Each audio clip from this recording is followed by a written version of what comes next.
رب العالمين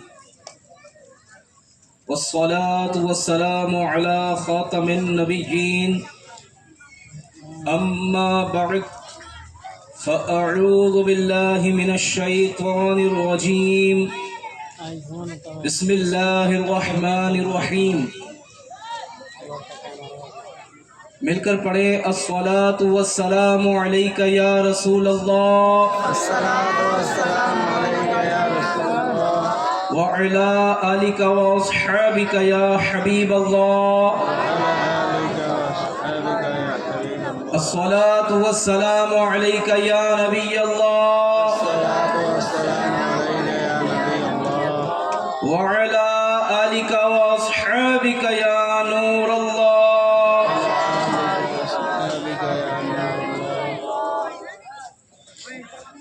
نبی رحمت شفیع امت صلی اللہ علیہ وآلہ وسلم کا فرمان علی شان ہے، نیت المؤمنی خیر من عملی، مسلمان کی نیت اس کے عمل سے بہتر ہے۔ آئیے کچھ اچھی نیتیں کرتے ہیں، اللہ پاک کی رضا پانے ثواب کمانے کے لیے بیان سنیں گے انشاءاللہ۔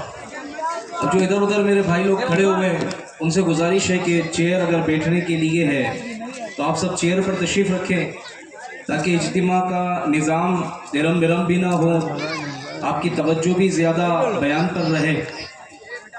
ظاہر ہے پوری رات کی محفل نہیں ہے، تھوڑی دیر کا بیان ہے اور اسی پر اجتماع کا اختتام ہے۔ ہم جس مقصد کے لیے جمع ہوئے ہیں وہ مقصد پورا اسی صورت میں ہو پائے گا جب ہم تھوڑی دیر کا بیان تمام کاموں کو چھوڑ کر توجہ کے ساتھ سن سکیں گے، ورنہ آتے جاتے رہیں گے، باتیں کرتے رہیں گے، آوازیں نکالیں گے تو بیان کرنے والا بھی ڈسٹرب ہوگا، سننے والے بھی ڈسٹرب ہوں گے، اور ہو سکتا ہے کہ اس کے مقاصد پورے نہ ہو سکے۔ اللہ پاک ہمیں علم دین سیکھنے کا شوق بھی عطا کرے، ذوق بھی عطا کرے، اور جو ہم سیکھیں اس پر عمل کی ہمیں توفیق بھی نصیب ہو۔ پیارے نبی مکی مدنی صلی اللہ علیہ وآلہ وسلم پر درود و سلام پڑھنے کے بے شمار فضائل اور برکات ہیں۔ درود پاک کہاں کہاں کیسے کیسے کام آتا ہے، اس کی کیسی برکتیں ظاہر ہوتی ہیں۔ میں ایک واقعہ ابتداءً آپ کو سناتا ہوں۔ حضرت ابو حفص کاغذی رحمۃ اللہ تعالی علیہ، یہ بہت بڑے سردار گزرے ہیں، یہ اپنے وقت کے بڑے سردار تھے۔ آپ کے انتقال کے بعد کسی نے آپ کو خواب میں دیکھ کر پوچھا اللہ تبارک و تعالی نے آپ کے ساتھ کیا معاملہ فرمایا؟ جواب دیا اللہ رب العالمین نے مجھ پر رحم فرمایا اور مجھے جنت میں داخل فرما دیا۔ مجھ پر رحم فرمایا، مجھے بخش دیا، مجھے جنت میں داخل عطا فرمایا۔ تو خواب دیکھنے والے نے پوچھا کہ حضور کس عمل کے سبب آپ پر یہ کرم ہوا؟ آپ نے ارشاد فرمایا کہ اللہ رب العالمین کی بارگاہ میں میری حاضری ہوئی، میرا حساب لیا گیا، فرشتوں کو حکم ہوا اس کے گناہوں کو شمار کرو۔ فرشتوں نے میرے گناہوں کو شمار کرنا شروع کیا۔ جب انہوں نے میرے گناہوں کو کاؤنٹ کر لیا، شمار کر لیا، تو اللہ رب العالمین نے حکم فرمایا کہ اب اس نے جو اپنی زندگی میں میرے حبیب پر درود پڑے ہیں ان کو شمار کرو۔ اب فرشتوں نے میں نے جو زندگی میں درود پڑے تھے وہ پڑے ہوئے درود پاک کو کاؤنٹ کیا، انہیں شمار کیا۔ میرا پڑھا ہوا درود پاک گناہوں سے زیادہ نکلا۔ اللہ تبارک و تعالی نے فرشتوں سے فرمایا اے فرشتوں کافی ہے، اب اس کا مزید حساب نہ لو، اسے ہماری جنت میں لے جاؤ۔ سبحان اللہ، قرب خدا ہو حاصل، جنت میں ہو وہ داخل، جس نے لکھا پڑھا ہے صلی علی محمد، جانے بھی دے ارم کو رضوانہ روک ہم کو، سینے پہ لکھ لیا ہے صلی علی محمد، درود پاک پڑھیں. صلو علی الحبیب صلی اللہ علی محمد وعلی آلہ واصحابہ وبارک وسلم. میرے پیارے پیارے اور محترم اسلامی بھائیو، اس پیاری سی حکایت سے بہت ساری باتیں سیکھنے سمجھنے کا موقع ملتا ہے. اول تو یہ کہ درود پاک کی کیسی برکت ہے، کہ درود پاک سے رحمتیں ملتی ہیں، درود پاک سے گناہ معاف ہوتے ہیں، درجات بلند ہوتے ہیں، درود پاک سے جنت ملتی ہے، دیگر نیک اعمال سے جنت ملتی ہے، اور درود پاک سے مالک جنت صلی اللہ علیہ وسلم ملا کرتے ہیں. درود پاک یہ کامیابی کا آسان راستہ ہے. جو کم وقت میں جلدی ترقی کرنا چاہتا ہے اسے چاہیے کہ کثرت سے اپنے محبوب آقا پر درود پاک پڑھا کرے. جو بیماریوں سے شفا چاہتا ہے اسے چاہیے وہ کثرت سے درود پاک پڑھے، اسے شفا ملے گی. جس پر قرض کا بار بڑھتا چلا جا رہا ہے وہ حضور جان عالم صلی اللہ علیہ وسلم کی خصوصی توجہ لینے کے لیے آپ کی مبارک ذات پر درود پاک پڑھتا رہے، اس کے قرضے اتر جائیں گے. کام اٹکے ہیں تو انشاءاللہ سلجھ جائیں گے، مشکلیں آسان ہو جائیں گی. درود پاک یوں کہہ لیجئے، وہ شعر ہے نا، ہر درد کی دوا ہے صلی علی محمد، تعویذ ہر بلا ہے صلی علی محمد. تو میرے پیارے اور محترم اسلامی بھائیوں، ہمیں بھی چاہیے کہ ہم بھی اپنے وقت کو بہتر بنانے کے لیے آقا نامدار صلی اللہ علیہ وسلم پر روزانہ کم سے کم 313 مرتبہ درود پاک پڑھنے کا اپنا معمول بنائیں. کون کون نیت کرتے ہیں؟ ماشاءاللہ. اب تو ویسے بھی نیا سال شروع ہونے والا ہے، کچھ ہی دیر میں انشاءاللہ الکریم 2025 شروع ہوگا. سبحان اللہ، 2025 ہے، اس میں میرے اعلیٰ حضرت کی 25ویں کی نسبت بھی شامل ہے، اور پھر انشاءاللہ الکریم اعلیٰ حضرت سے فیض لیتے ہوئے 2026 کی طرف بھی ہم بڑھیں گے.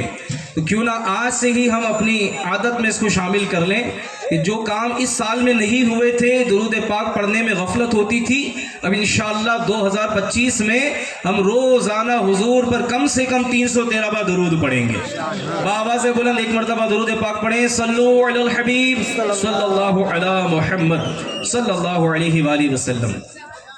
میرے پیارے پیارے اسلامی بھائیوں، سب سے پہلے تو میں آپ سب کا شکریہ ادا کرتا ہوں کہ آپ اس سنت و بڑے اجتماع میں دور و نزدیک سے وقت نکال کر تشریف لائے ہیں. اللہ کریم ہم سب کا یہاں جمع ہونا اپنی بارگاہ عالی میں قبول فرمائے. آمین آمین. اللہ کا کروڑ احسان ہے کہ اس مالک کریم نے ہمیں دعوت اسلامی جیسی عظیم تنظیم عطا فرمائی، جو ہمیں وقتاً فوقتاً نیکیاں کرنے کے مواقع عطا کرتی. یہ وہ دعوت اسلامی کا دینی ماحول ہے کہ جس میں قدم قدم پر نیکیاں کرنے کا موقع ملتا ہے، توبہ کرنے کی سعادت ملتی ہے. اس دینی ماحول میں نیک اعمال کی معلومات بھی ملتی ہے تو برے اعمال کی پہچان بھی کرائی جاتی ہے. نیک اعمال یہ اللہ تعالیٰ کا قرب دلاتے ہیں، جنت کے قریب کرتے ہیں، محبوب رب تاجدار عرب صلی اللہ علیہ وسلم کے قریب کرتے ہیں. اور جو برے اعمال ہوتے ہیں، رب کی نافرمانی والے کام ہوتے ہیں، وہ جنت سے بھی دور کرتے ہیں، اللہ سے بھی دور کرتے ہیں، محبوب سے بھی دور کرتے ہیں، اور نیک بندوں کی صحبت سے بھی محروم کروا دیتے ہیں. لہٰذا ہم میں سے ہر ایک کو اچھے اور برے اعمال کی معلومات ہونا بہت ضروری ہے.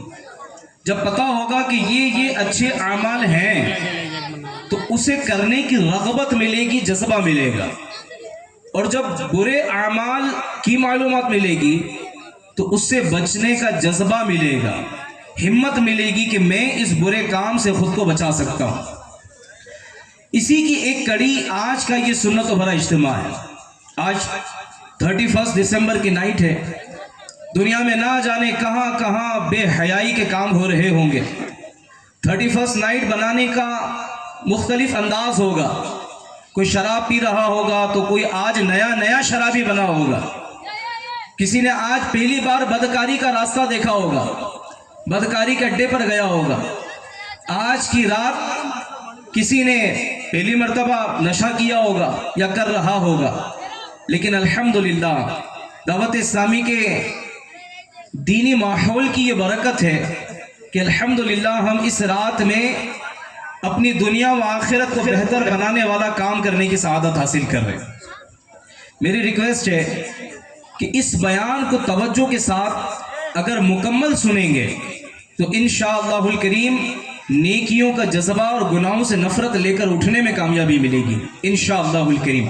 کون کون آخر تک ساتھ رہیں گے انشاءاللہ؟ اللہ پاک ہم سب کو جو باتیں بیان ہوئی سے یاد رکھنے کی توفیق عطا فرمائے۔ بیان کے ابتدا میں شروع میں ہی آپ کو ایک واقعہ عبرت والا سناتا ہوں۔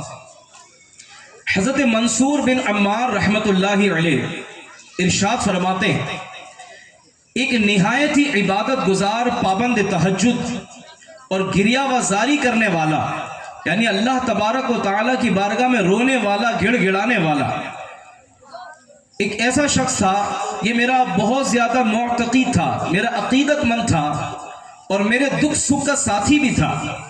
پھر میں نے اسے کافی دن تک نہ پایا، مجھے بتایا گیا کہ وہ بیمار ہے۔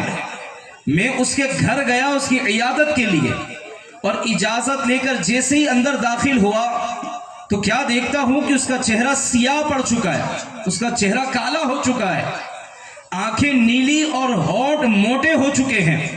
میں نے ڈرتے ڈرتے اس سے کہا، اے میرے بھائی کلمہ پاک کی کثرت کر۔ اس نے آنکھیں کھولی اور بامشکل میری طرف دیکھا، پھر اس پر غشی طاری ہو گئی۔ دوسری مرتبہ بھی ایسا ہی ہوا، اور تیسری مرتبہ میں نے اس کے ساتھ یہ بھی کہا کہ اگر تو نے کلمہ نہ پڑھا تو یاد رکھ میں تجھے غسل نہیں دوں گا، نہ کفن پہناؤں گا اور نہ ہی تیری نماز جنازہ پڑھوں گا۔ یہ سننا تھا۔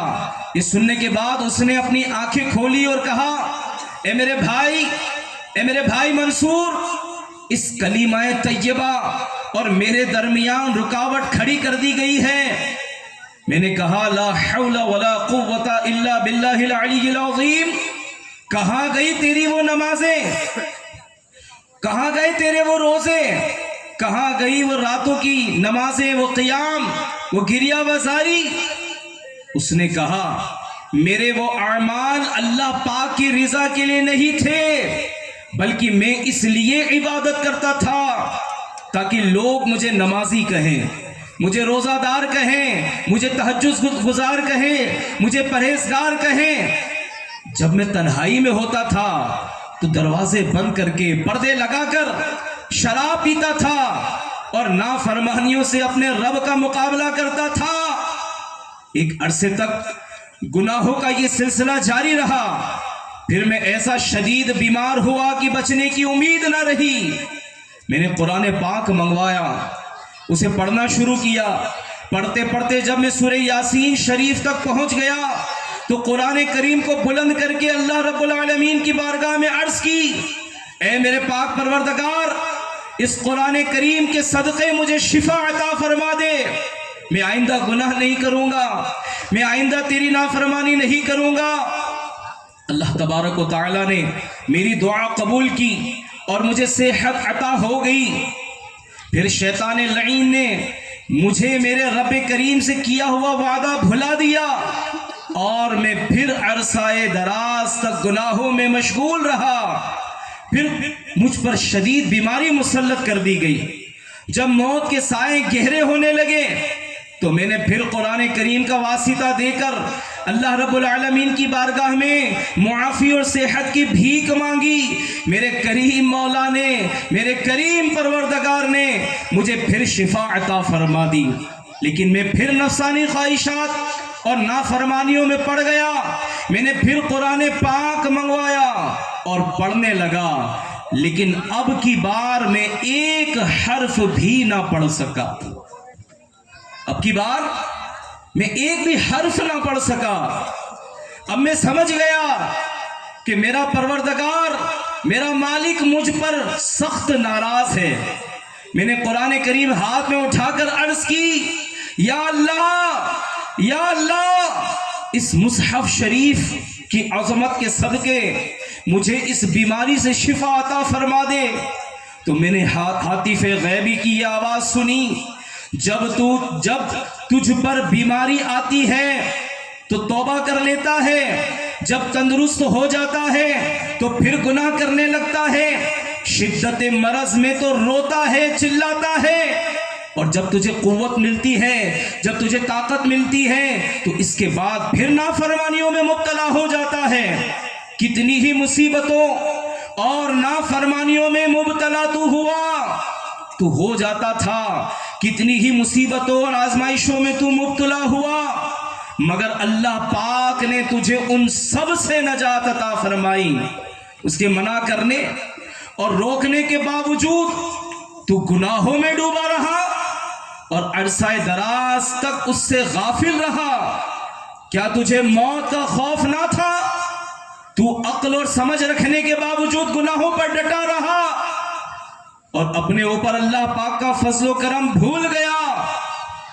نہ کبھی تجھ پر کپکپی طاری ہوئی اور نہ ہی تو اس سے ڈرا۔ کتنی ہی مرتبہ تو نے اللہ تبارک و تعالی سے وعدہ جو کیا تھا اسے توڑ دیا، بلکہ تو ہر بھلائی کو بھول گیا۔ دنیا ہی میں تجھے بتایا جا رہا ہے کہ تیرا ٹھکانہ قبر ہے، جو ہر لمحہ تجھے موت کی آمد کی خبر سنا رہی ہے۔ حضرت منصور بن عمار رحمت اللہ علیہ فرماتے ہیں کہ اللہ پاک کی قسم، میں اس کی باتیں سنتا رہا اور زار و قطار روتا رہا۔ اسی طرح روتے ہوئے ہی میں وہاں سے پلٹا، ابھی گھر بھی نہ پہنچا تھا کہ مجھے خبر ملی کہ اس کا انتقال ہو گیا۔ میرے پیارے سامع بھائیوں، ہم اللہ پاک سے اچھے خاتمے کی دعا کرتے ہیں، کیونکہ بہت سے روزے دار اور راتوں کو قیام کرنے والے برے خاتمے سے دوچار ہو گئے۔ پیارے پیارے سامع بھائیوں، جو آج 31 دسمبر کی نائٹ ہونے والے اصلاح اعمال اجتماع میں دور و نزدیک سے تشریف لائے ہیں، بار بار گناہوں سے توبہ کرنے کے باوجود پھر گناہوں میں گرفتار ہونے والے بد نصیب عابد کی لرزہ خیز داستان اپنے اندر عبرت کے اسباق لیے ہوئے ہیں۔ بالخصوص وہ نادان جو برے خاتمے سے بے خوف رہتے اور گناہوں میں دن رات بسر کرتے ہیں، اس میں ان کے لیے عبرت ہی عبرت ہے۔ انہیں ڈرنا چاہیے کہ جو بے خوف زندگی گزار رہے ہیں، یہ شراب پینا، یہ بے حیائی کے کام کرنا، یہ نماز قضا کرنا، یہ ماں باپ کو ستانا، یہ سود و رشوت کا لین دین کرنا، یہ بد نگاہیاں کرنا، بے حیائیاں کرنا، جوا کھیلنا، دیگر گناہوں کے ذریعے رب کی نافرمانیاں کرنا، اگر یہ برے خاتمے کا سبب بن گیا تو ہمارا کیا بنے گا؟ جس کا برا خاتمہ ہوا اس کی ساری نمازیں ضائع ہو جائیں گی، اس کے حج، اس کی عمریں، صدقات و خیرات، یہ سب ضائع ہو جائے گا۔ اور جس کا برا خاتمہ ہوا، جو ایمان پر نہیں مرے گا، یاد رکھیے ہمیشہ جہنم میں رہے گا۔ اور علماء فرماتے ہیں کہ گناہوں کی وجہ سے برا خاتمہ ہونے کا خوف ہوتا ہے، کہ کہیں گناہوں کی وجہ سے ایمان برباد نہ ہو جائے۔ اس واقعے میں ان لوگوں کے لیے بھی عبرت ہے جو برے خاتمے کے خوف سے نہیں ڈرتے، ایمان کی حفاظت کے لیے پڑھتے نہیں ہیں، کوشش نہیں کرتے۔ اسی کے ساتھ ساتھ وہ نادان جو لوگوں کے سامنے نیک نظر آتے ہیں لیکن تنہائی میں اللہ پاک کی نافرمانیاں کر کے اس کا مقابلہ کرتے ہیں، ان کے لیے بھی اس میں درس عبرت ہے۔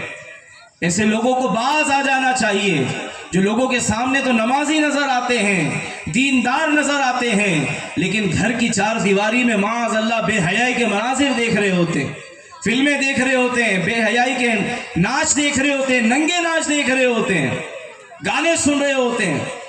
اللہ سے ڈرنا چاہیے، اگر برا خاتمہ ہو گیا تو کیا بنے گا؟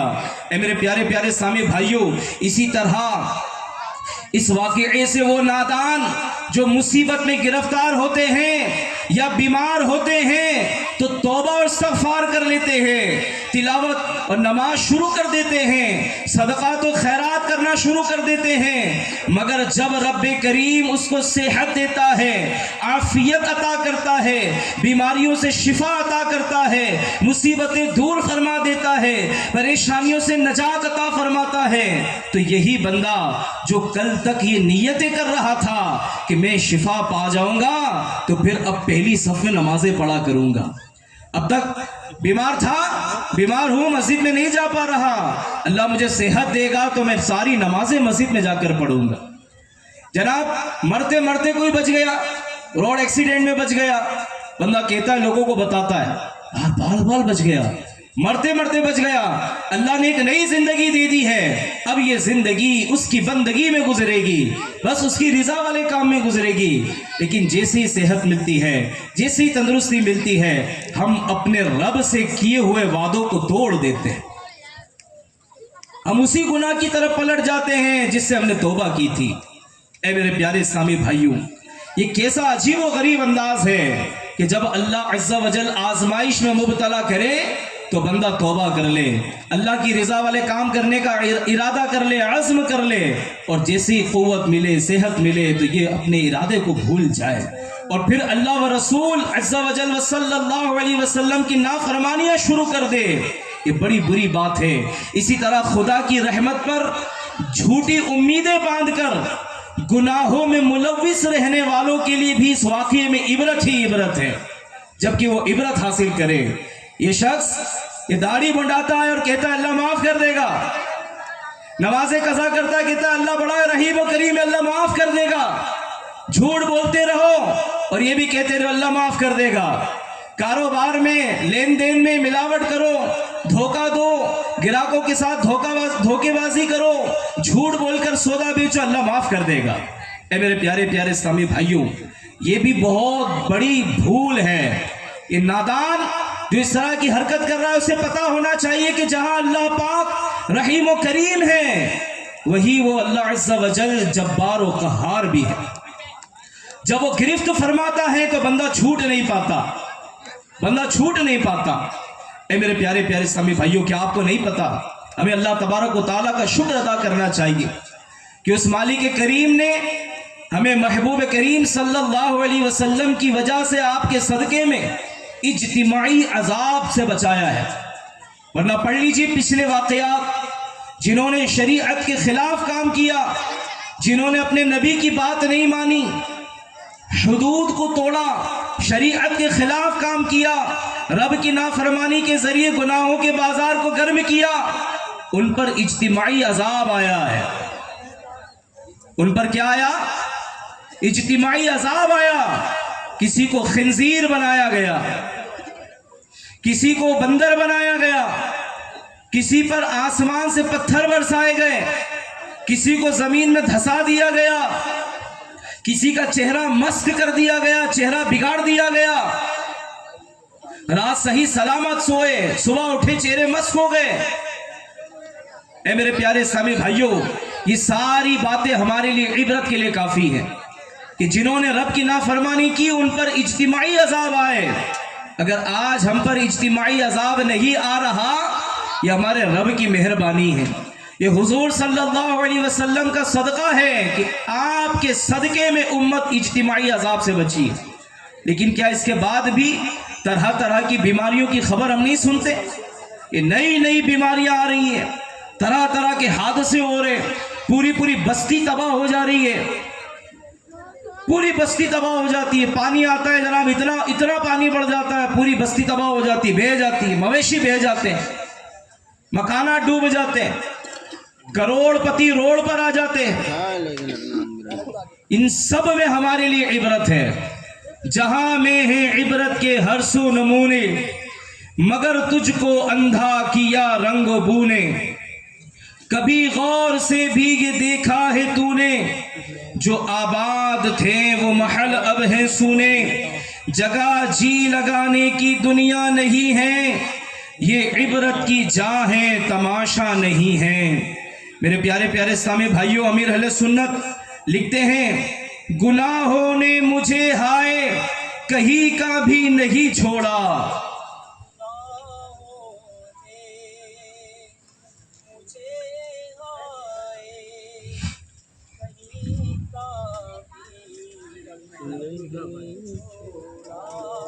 گناہوں نے مجھے ہائے کہیں کا بھی نہیں چھوڑا، کرم ہو از تو پھیلے سید عرب و عجم مولا۔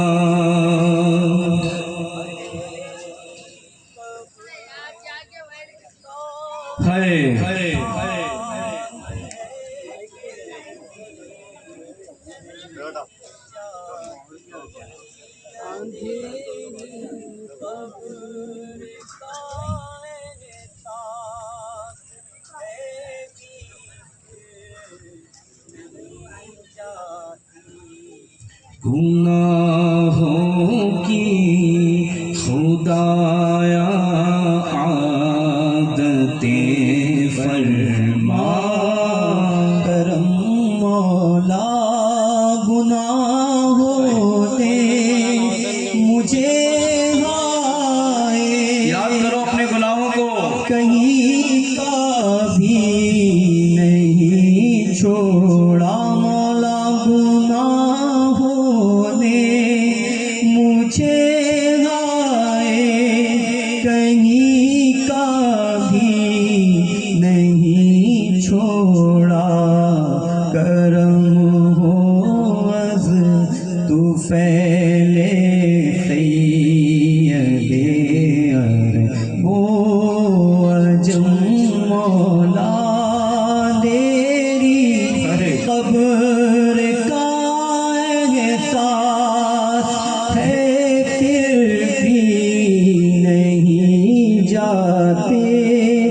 اندھیری قبر کا احساس ہے بھی پھر نہیں جاتی، گناہوں کی خدایا عادتیں فرما، کرم مولا گناہوں کی خدایا عادتیں فرما، کرم مولا۔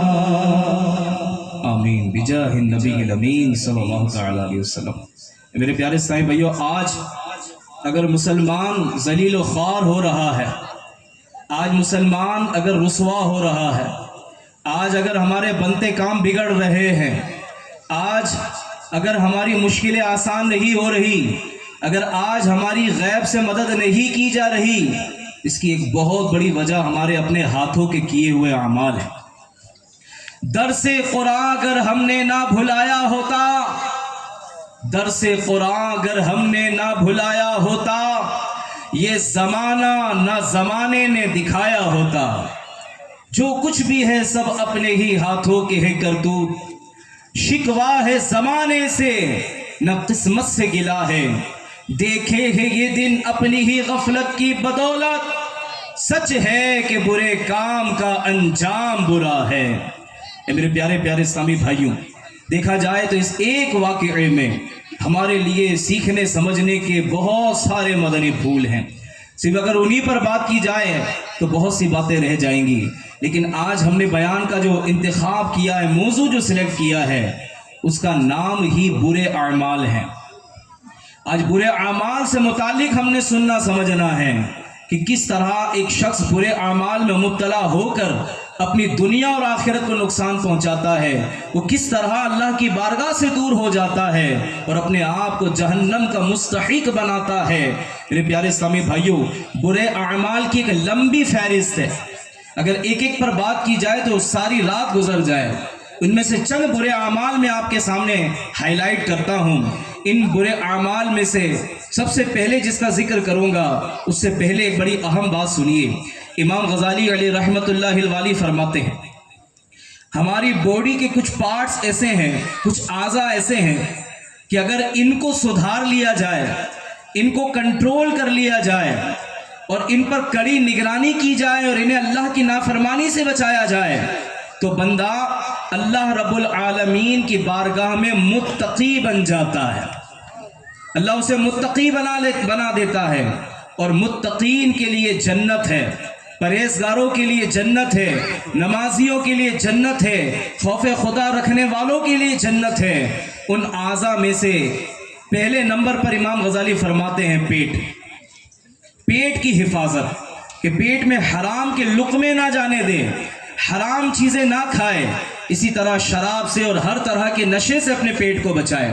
وہی شرمگاہ کی حفاظت، اپنے پرائیویٹ پارٹ کی حفاظت کرے، آنکھوں کی حفاظت، زبان کی حفاظت، کان کی حفاظت، کہ ان کے ذریعے رب کی نافرمانی والی چیزیں نہ دیکھے، نہ بولے، نہ سنے۔ اسی طرح ہاتھوں کو رب کی نافرمانی والے کاموں میں استعمال نہ کرے۔ اسی طرح پیر ہے، پیروں کے ذریعے اللہ کی نافرمانی والی جگہوں پر نہ جائے، گناہوں کے اڈوں کی طرف نہ جائے۔ جو اپنے ان اعضاء جو ہیں ان کی حفاظت کرے گا، انہیں گناہ سے بچائے گا، اللہ پاک اسے تقوی عطا فرما دے گا، اسے متقی بنا دے گا۔ اور جو متقی بن جاتا ہے، یقین مانے کہ تقوی یہاں ہے۔ میرے حضور نے دل کی طرف اشارہ کرتے ہوئے فرمایا تقوی یہاں ہے، تقوی یہاں ہے، تقوی یہاں ہے، کہ جس کے دل میں اللہ کا خوف آ جائے، تقوی آ جائے، وہ تمام برائیوں سے بچنے میں کامیاب ہو جاتا ہے۔ پھر اس کی آنکھیں حرام نہیں دیکھتی، اس کی زبان حرام نہیں بولتی، اس کے کان حرام نہیں سنتے، اس کے پیٹ میں حرام نہیں جاتا، اس کے دیگر اعضاء بھی ساکن ہو جاتے ہیں، وہ گناہوں سے بچنے میں کامیاب ہو جاتا ہے۔ میرے پیارے اسلامی بھائیوں، پیٹ کی حفاظت کے حوالے سے عرض کرتا چلوں کہ پیٹ کی حفاظت میں یہ بھی شامل ہے کہ بندہ اپنے پیٹ کو حرام سے بھی بچائے، حرام غذا سے بچائے، شراب اور ہر طرح کے نشے سے بچائے۔ یاد رکھیے، ہر وہ بہنے والی چیز، لیکوڈ جس کے پینے سے نشہ آتا ہو، اسے شراب کہتے ہیں، چاہے کسی بھی چیز سے بنائی گئی ہو۔ شراب پینے کا حکم سن لیجئے کہ شراب پینا ناجائز و حرام اور جہنم میں لے جانے والا کام ہے، یہ رب کی نافرمانی ہے۔ اللہ تبارک و تعالیٰ نے قرآن پاک میں ارشاد فرمایا، اس کا ترجمہ کچھ یوں ہے، اے ایمان والو، شراب اور جوا اور بت اور قسمت معلوم کرنے کے تیر ناپاک شیطانی کام ہی ہیں، تو ان سے بچتے رہو تاکہ تم فلاح پاؤ، یعنی تمہیں کامیابی ملے۔ شیطان تو یہی چاہتا ہے کہ شراب اور جوئے کے ذریعے تمہارے درمیان دشمنی اور بغض و کینہ ڈال دے، اور تمہیں اللہ کی یاد سے اور نماز سے روک دے۔ تو کیا تم باز آتے ہو؟ اللہ اکبر، کیسا جھنجھوڑنے والا کلام ہے۔ فَهَلْ أَنْتُمْ مُنْتَهُونَ، تو کیا تم باز آتے ہو؟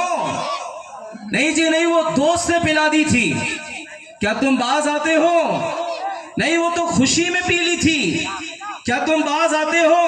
نہیں نہیں، وہ کاروبار کا نقصان ہو گیا تھا، غم بھلانے کے لیے شراب پی تھی۔ کیا تم باز آتے ہو؟ نہیں جی جناب، وہ ایک جگہ کاروبار میں پیسہ لگایا تھا، پیسہ ڈوب گیا، اس کے صدمے میں پی لی تھی۔ کیا تم باز آتے ہو؟ نہیں نہیں، وہ تو میں نے اپنی محبوبہ کے چھوٹنے پر اس سے دھوکہ دے دیا، وہ کسی اور کے عشق میں پاگل ہو گئی مجھے چھوڑ کر، تو میں اس کی محبت میں شراب پیتا ہوں۔ استغفر اللہ، کیا ہو گیا ہے ہمیں، کیا ہو گیا ہے مسلمان کو؟ کیا وہ یہ نجیس اور ناپاک چیز پیے گا جسے رب نے پینے سے منع کیا، جسے اسلام نے شریعت نے حرام کیا؟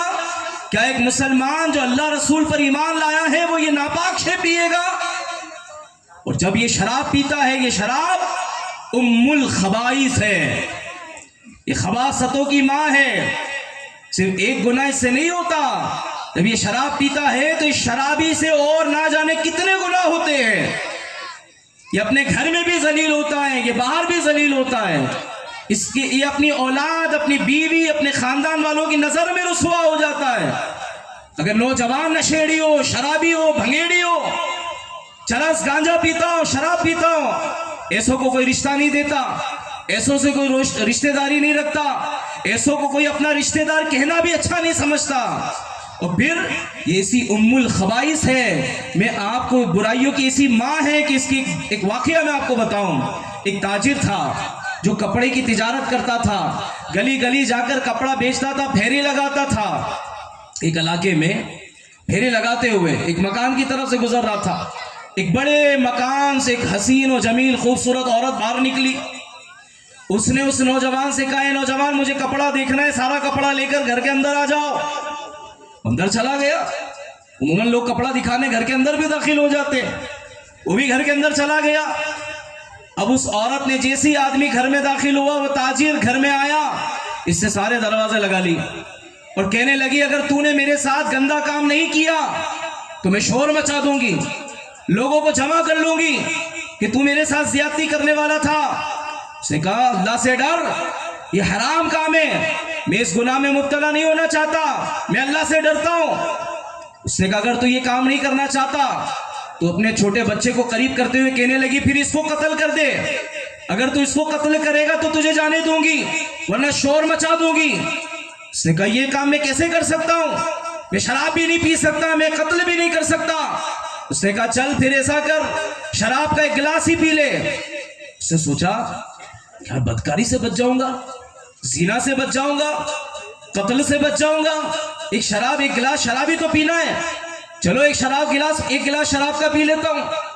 اس نے جب ایک گلاس شراب کا منہ سے لگایا, پینے کے بعد اور مانگی, اس عورت نے اور پلائی, اس نے اور مانگی, اس نے اور پلائی, یہاں تک کہ یہ شراب کے نشے میں دھت ہو گیا. اب جب نشہ اس کا چڑھ گیا تو اس نے اس عورت کے ساتھ گندا کام بھی کیا اور بچے کو قتل بھی کر دیا. یہ ہے برائیوں کی ماں. شراب پینے والا ماں اور بہن کا تمیز بھول جاتا ہے. یہ شراب کا نشہ کرنے والا بہت ساری آفتوں میں گھر جاتا ہے. دنیاوی آزمائشیں تو ہے ہی, اخروی بہت ساری آزمائشیں مول لے لیتا ہے.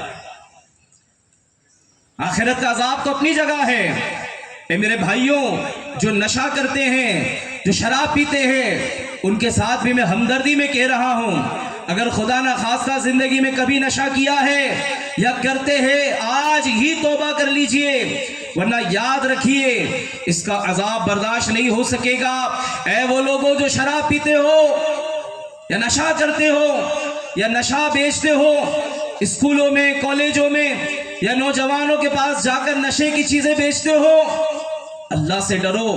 نبی پاک صلی اللہ علیہ وسلم نے فرمایا, اللہ پاک فرماتا ہے مجھے میری عزت کی قسم, میرا جو بندہ شراب کا ایک گھونٹ بھی پیے گا میں اسے اتنی ہی جہنمی پیپ پلاؤں گا, اور میرا جو بندہ میرے خوف سے شراب کو چھوڑے گا میں اسے جنتی مشروب پلاؤں گا.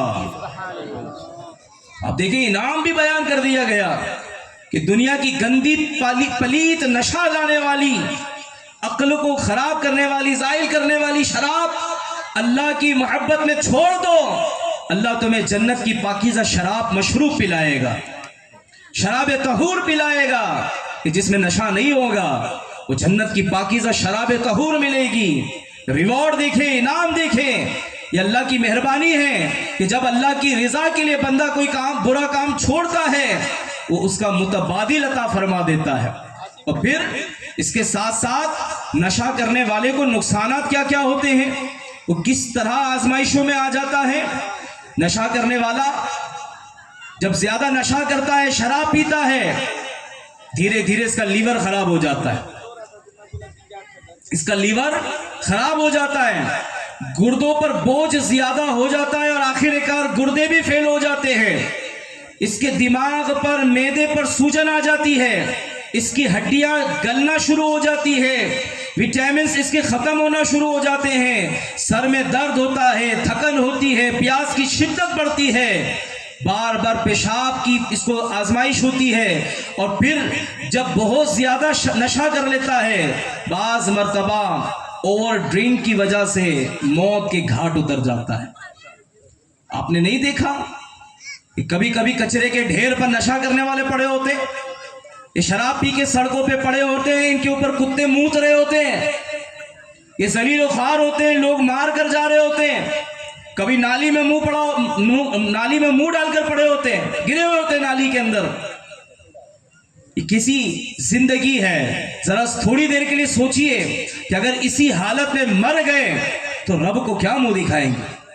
جو جس حال میں مرے گا وہ اسی حال میں اللہ سے ملے گا۔ ایک مسلمان کیا اس حال میں اللہ سے ملنا پسند کرے گا؟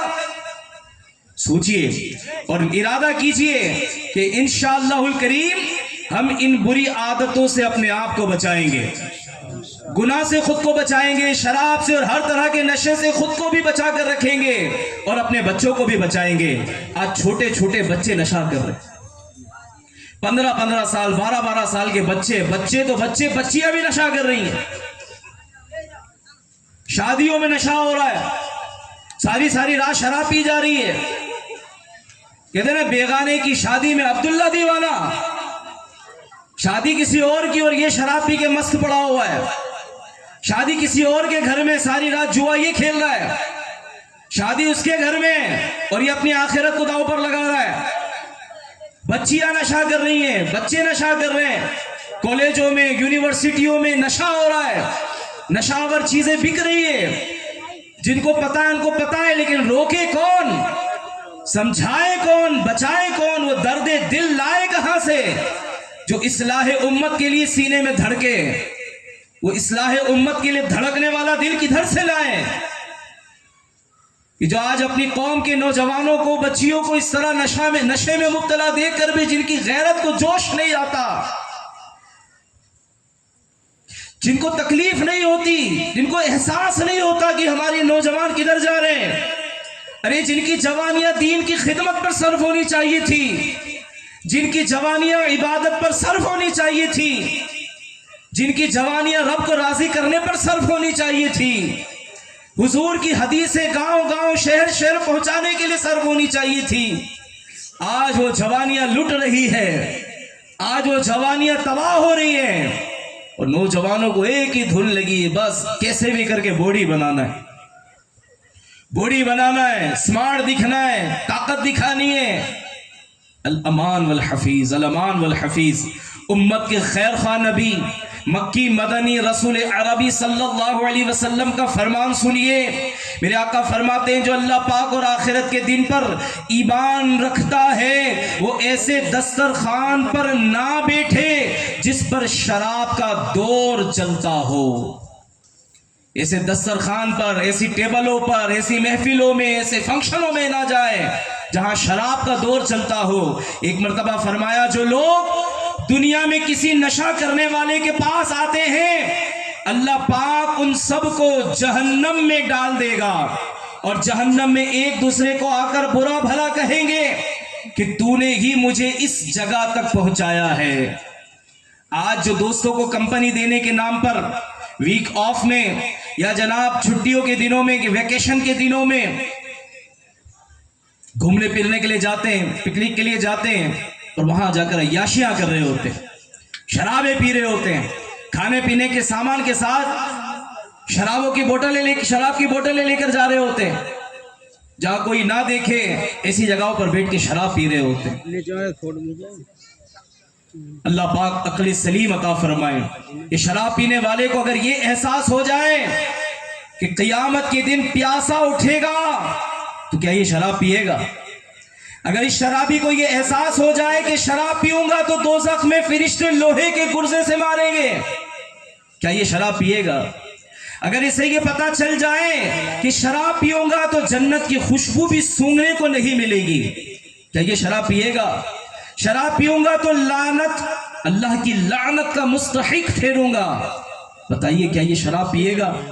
شراب پینے والے کو اگر یہ احساس ہو جائے کہ شراب پیوں گا تو دوزخ میں کھولتا ہوا پانی پلایا جائے گا، کیا یہ شراب پینا پسند کرے گا؟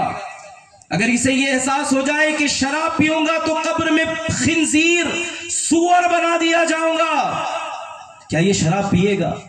کاش کہ یہ باتیں ہم سب کو یاد رہ جائیں اور ہم جب تک زندہ رہیں اس آفت سے اپنے آپ کو بچانے میں کامیاب ہو جائیں۔ اے میرے بھائیوں، دعوت اسلامی نے آج یہ 31 دسمبر کی نائٹ کی اجتماعات کیوں رکھے ہیں؟ سارا سال اجتماعات ہوتے ہیں، قافلے سفر ہوتے ہیں، جمعرات کو اجتماعات ہوتے ہیں، جگہ جگہ درس دیے جاتے ہیں، نیکی کی دعوت دی جاتی ہے، لیکن اس کے ساتھ ساتھ یہ 31 دسمبر کی نائٹ میں ہی کیوں اجتماع رکھا جا رہا ہے؟ اور صرف یہی نہیں، اس وقت انڈیا کے اندر الحمدللہ سینکڑوں مقامات پر اللہ کی رحمت سے اجتماعات کا اہتمام ہے، اور یہ دعوت اسلامی کی طرف سے ایک ایسی کوشش ہے کہ کسی طرح پیارے آقا کی یہ امت، پیارے آقا کے یہ غلام اس رات گناہوں کی طرف جانے سے بچ جائیں۔ ہمارے نوجوان کسی طرح بھی ان کو روکا جائے، یہ گندی شراب کی طرف نہ جائیں، یہ نشے کی طرف نہ جائیں، اس رات اجتماع کر کے انہیں عشق رسول کے جام پلائے جائیں۔ یہ پیے تو صحابہ اور اہل بیت کی محبت کے جام پیے، یہ پیے تو حضور کی محبت کے جام پیے۔ کہ کاش ہمیں اس اجتماع کے صدقے میں عشق رسول کا جام نصیب ہو جائے، کہ ہم حضور کی محبت میں ایسے گم ہو جائیں کہ اپنی خبر کو خبر نہ ہو۔ اے میرے بھائیوں، کیا نیت کرتے ہیں کہ انشاءاللہ الکریم تا دم حیات شراب اور ہر طرح کے نشے سے اپنے آپ کو اور لوگوں کو بچانے کی کوشش کریں گے؟ کون کون نیت کرتے؟ پیچھے والے بھی ارادہ کر لیں کہ انشاءاللہ اس بری آفت سے خود کو بچائیں گے۔ انشاءاللہ جو بچے ہیں وہ بچے رہے، اس کے لیے اپنے آپ کو بری صحبت سے بچا کر رکھیے، ورنہ جو کل تک بچے ہوئے تھے شرابی کی صحبت میں چلے گئے، شرابی بن گئے۔ کل تک وہ بھی کہتے تھے جناب میں شراب تھوڑی پیتا ہوں، میں نشہ تھوڑی کرتا ہوں، لیکن سنگت خراب تھی، صحبت خراب تھی، دوستوں کو خوش کرنے کے نام پر بس ارے جی میں پیتا تھوڑی، وہ ٹیبل پر دوسرے لوگ پی رہے ہوتے میں تو بس ایسے بیٹھا ہوتا ہوں۔ کبھی نہ کبھی وہ بھی کہتا ہے ارے کچھ نہیں ہوتا، ایک گھونٹ پی کر تو دیکھ، ایک بار پی کر تو دیکھ، چسکی تو لے۔ جام سے جام، گلاس سے گلاس ٹکرائے جا رہے ہوتے ہیں، اور اس طرح نہ پینے والا بھی اس کھائی میں گر ہی جاتا ہے۔ الامان والحفیظ، اللہ ہم سب کو محفوظ رکھے۔ اسی طرح میرے پیارے اسلامی بھائیوں، امام غزالی رحمۃ اللہ تعالی علیہ نے فرمایا اپنی زبان پر کنٹرول کرو، اپنے منہ کی، اپنی زبان کی حفاظت کرو، کہ جو ایسا کرے گا اسے اللہ تعالی تقوی عطا فرما دے گا۔ یاد رکھیے انسانی جسم میں سب سے زیادہ اگر کوئی جسم کا پارٹ اللہ کا نافرمان ہے تو وہ زبان ہے۔ جسم میں سب سے زیادہ نافرمان زبان ہے، بڑے بڑے گناہ زبان سے ہوتے ہیں۔ مفتی احمد یار خان نعیمی رحمت اللہ تعالی علیہ ارشاد فرماتے ہیں کہ 95% گناہ یہ زبان سے ہوتے ہیں، 5% گناہ یہ دیگر اعضاء کے ذریعے ہوتے ہیں۔ اب آپ اندازہ لگا لیں کہ زبان کو کنٹرول کرنا، زبان کی حفاظت کرنا کتنا ضروری ہے، کیونکہ اسی زبان سے غیبت کرتا ہے۔ بڑے بڑے گناہ اس پر ہلکے ہو جاتے ہیں۔ غیبت کیا چھوٹا گناہ ہے؟ بیٹا باپ کی غیبت کر رہا ہوتا ہے، آپ کہیں گے بیٹا باپ کی غیبت کرتا ہے؟ باپ کی غیبت بیٹا کیسے کر سکتا ہے؟ میں آپ کو اگزامپل دیتا ہوں۔ مسجد کے امام صاحب کے پاس جا کر باپ کے بارے میں بیٹا کہتا ہے امام صاحب حضرت دعا کر دیجئے میرے والد صاحب نماز نہیں پڑھتے، یا وہ کہتا ہے کہ میرے والد صاحب کے لیے دعا کریں، میری ماں پر ہاتھ اٹھاتے ہیں۔ یہ کیا ہے؟ یہ غیبت ہے۔ یہ غیبت نہیں تو کیا ہے کہ باپ کے پیٹھ پیچھے باپ کا ایک عیب بیان کیا جا رہا ہے۔ اسی طرح بھائی بھائی کے بارے میں کہتا ہے حضرت دعا کرنا میرا بھائی جو ہے وہ جوا کھیلتا ہے، یہ غیبت ہے۔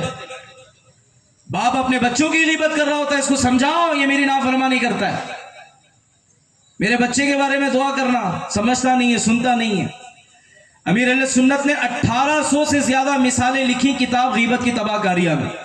گھر گھر کی ضرورت ہے، اور اس آفت میں گھروں کے اندر عورتیں زیادہ مبتلا ہوتی ہیں۔ کبھی ساس کی غیبت، کبھی نند کی غیبت، کبھی بہن کی غیبت، کبھی پڑوسی کی غیبت، کبھی شوہر کی غیبت۔ غیبت غیبت غیبت، دن رات غیبتوں میں لگے ہوتے ہیں۔ اور یہ کہاں سے ہو رہی غیبت؟ زبان سے۔ اسی زبان سے غصے میں آ کے شوہر بیوی کو طلاق دے دیتا ہے، خوشی خوشی تھوڑی کہتا ہے کہ آج تم بہت اچھی لگ رہی ہو، جاؤ تمہیں طلاق دیتا ہوں۔ غصہ کرتا ہے، چڑھتا ہے، جھگڑا کرتا ہے، اور اسی زبان سے طلاق کہتا ہے۔ بعض مرتبہ ایسی طلاق کہہ دیتا ہے کہ رجوع کی صورت ہی نہیں بن پاتی، رہ ہی نہیں سکتے، ساتھ میں رہنا حرام ہو گیا۔ یہ زبان بڑے بڑے گل کھلاتی ہے۔ دنیا کی کوئی لڑائی ایسی نہیں جس میں زبان شامل نہ ہو۔ اس زبان سے راز فاش کر دیے جاتے ہیں، تہمت لگائی جاتی ہے، کسی پہ زنا کی تہمت لگا دیتے ہیں، کسی پہ چوری کی تہمت لگا دیتے ہیں۔ یہ زبان سے ہوتے ہیں کام، یہ کارنامے زبان دکھاتی ہے۔ یاد رکھیے کہ زبان کی وجہ سے صراط الجنان کی تفسیر پڑھیں تو آپ کو پتہ لگے گا. مفتی قاسم صاحب نے لکھا ہے تفسیر میں کہ بہت سارے لوگ زبان کی وجہ سے جہنم میں گریں گے, زبان کی وجہ سے جہنم میں جائیں گے. اور زبان کی آفتوں میں سے ایک آفت گالی دینا بھی ہے. ابھی گالی بکتا ہے.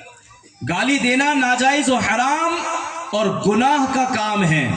یاد رکھیے, ایسی بات کرنا جس سے کسی بھی انسان یا اس کے باپ دادا کی عزت خراب ہو, یہ گالی کہلاتی ہے. کیا کہلاتی ہے؟ یہ گالی کہلاتی ہے. کسی کے باپ دادا کی عزت خراب ہو رہی ہو, کسی انسان کی عزت خراب ہو رہی ہو, کوئی ایسی بات آپ نے کہی تو یہ گالی ہے. اور یاد رکھیے, یہ بھی ہمارے معاشرے میں بڑی تیزی کے ساتھ عام ہو رہی ہے. آج کل لوگ بات کم کرتے, گالیاں زیادہ بکتے ہیں. آج ہم سب یہاں بیٹھے ہیں, ہم میں سے ہر ایک اپنی عادت کا جائزہ لے. کتنے سارے ایسے بیٹھے ہوں گے یا جہاں تک میری آواز پہنچ رہی ہے ان میں سے کوئی ایسا ہوگا بات کم کرتا ہوگا, گالی زیادہ بکتا ہوگا. ایک شخص کو دیکھا گیا کہ وہ فون پر بات کر رہا تھا اور بلا وجہ کی گالیاں بک رہا تھا.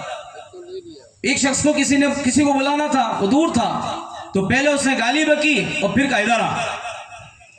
کیا عجیب و غریب تماشا لگا کے رکھا ہے.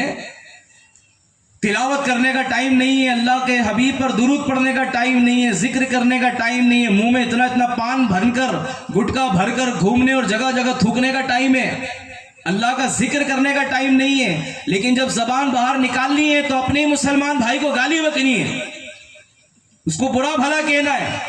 جبکہ اللہ تبارک و تعالی نے قرآن کریم میں منع فرمایا, لا يحب اللہ الجہر بالسوء من القول الا من ظلم وکان اللہ سمیعا علیما. ترجمہ کنز العرفان, بری بات کا اعلان کرنا اللہ پسند نہیں کرتا مگر مظلوم سے, اور اللہ سننے والا جاننے والا ہے. علماء نے اس کا مطلب بھی بیان کیا کہ اس کا ایک مطلب یہ ہے کہ بری بات کے اعلان سے مراد یہ ہے گالی دینا, اور اللہ پاک اس بات کو پسند نہیں کرتا کہ کوئی کسی کو گالی دے. گالی سے زبان بھی یعنی باطن بھی ناپاک ہو جاتا ہے, اور ایک وقت آتا ہے کہ گالی بکنے والے کو لوگ پسند بھی نہیں کرتے. میں آپ کو نبی کریم صلی اللہ علیہ وسلم کی حدیث سناتا ہوں. محمد رسول اللہ صلی اللہ علیہ وآلہ وسلم کا فرمان ہے, مسلمان دوسرے مسلمان کا بھائی ہے, نہ اس پر ظلم کرتا ہے اور نہ ہی اسے گالی دیتا ہے. ایک مرتبہ حضور نے فرمایا, مسلمان کو گالی دینا فسق یعنی اللہ و رسول کی نافرمانی والا کام ہے. اب جو گالیاں دیتے ہیں وہ اپنی اس عادت پر غور کر لیں. بچے نے موبائل گرا دیا, ارے تم کیسے باپ ہو اپنے بچے کو گندی گالی بکتے ہو. وہ بیوی جو آپ کے لیے کھانا پکا رہی ہے, کپڑے دھو رہی ہے, آپ کے لیے پوری خادمہ بنی ہوئی ہے, آپ کی ایک فرما برداری نہیں ہوئی, کوئی ایک کام چھوٹ گیا, کھانا آپ کو گرم نہیں ملا, کپڑے وقت پر پریس نہیں ملے, کام پر جانا تھا ٹفن نہیں ملا, آپ نے بیوی کو گندی گندی گالی بکنا شروع کر دی. وہ آپ کی شریک حیات جو اپنا سب کچھ چھوڑ کر آپ کے پاس آئی, ہونا تو یہ چاہیے اس کی رسپیکٹ کرتے, اس کی عزت کرتے, اس سے محبت کی بات کرتے, اس کی بھی پسند کا خیال کرتے, اس کے بھی سینے میں تو دل ہے نا, وہ بھی انسان ہے, وہ بھی آپ ہی کی طرح رسول اللہ صلی اللہ علیہ وسلم کا کلمہ پڑھنے والی ہے, وہ بھی ایک مومنہ ہے. کیا بیوی کو گالی بکنا جائز ہو جائے گا؟ کیا بچوں کو گالی بکنا جائز ہو جائے گا؟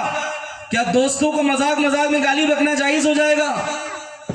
وہ لوگ غور کریں جو اپنی دکان پر کام کرنے والے امپلائیز کو گندی گالیاں بکتے ہیں, تھوڑا سا لیٹ ہو جائے گندی گالیاں بکتے ہیں. سوچو کہ اگر یہی گالی کوئی آپ کو بکے کہ آپ برداشت کر سکیں گے؟ اور یہ گالی بکنے والا گویا خود اپنے ماں باپ کو گالیاں کھلوا رہا ہوتا ہے, کیونکہ جب کوئی کسی کو گالی بکتا ہے وہ بھی بدلے میں گالی بکتا ہے. تو یہ گالی بکنے والا اس کی زبان سے اپنے ماں باپ کو گالیاں بکوا رہا ہوتا ہے. اور پھر ایک مسلمان کا دل دکھانا حرام اور جہنم میں لے جانے والا کام.